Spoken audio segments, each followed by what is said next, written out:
When I interviewed the Obamas in 2009, I asked them a very blunt question. I said, are you concerned ever that you're marketing your marriage for political gain? We see, all these beautiful pictures of you, et cetera, et cetera.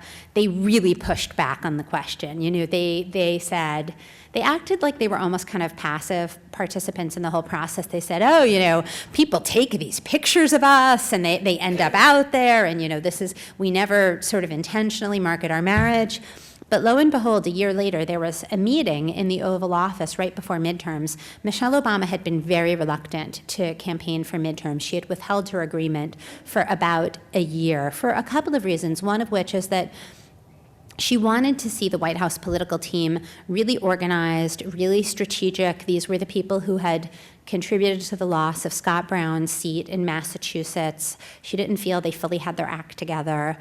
She didn't want to participate in what they were doing until she felt they really had a strategic plan. She did, much like Hillary Clinton in the Clinton White House, she didn't like being used as a political prop. Go here, introduce this person, go to that event, go to that ribbon cutting. I mean, this is a strong, independent, professional woman who did not want to be moved around like a piece on a chessboard.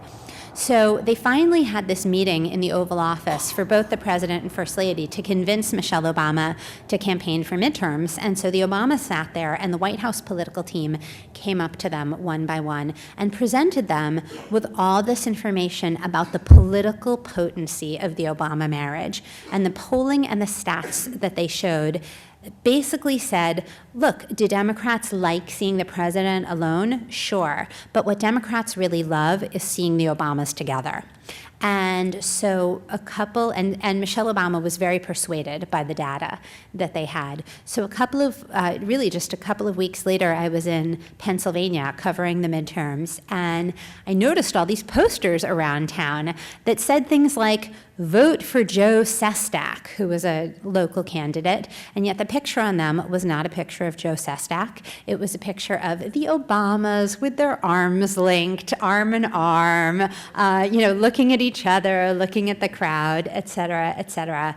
And the White House knows the potency of that image. It's what people really love it. It's what we saw on Inauguration Night, right, with the two of them dancing together. It was the rare kind of magical image in American politics. And we will see the White House deploying that again and again and again before re-election. They definitely stage a lot of stuff to emphasize the warmth and strength of the Obama relationship.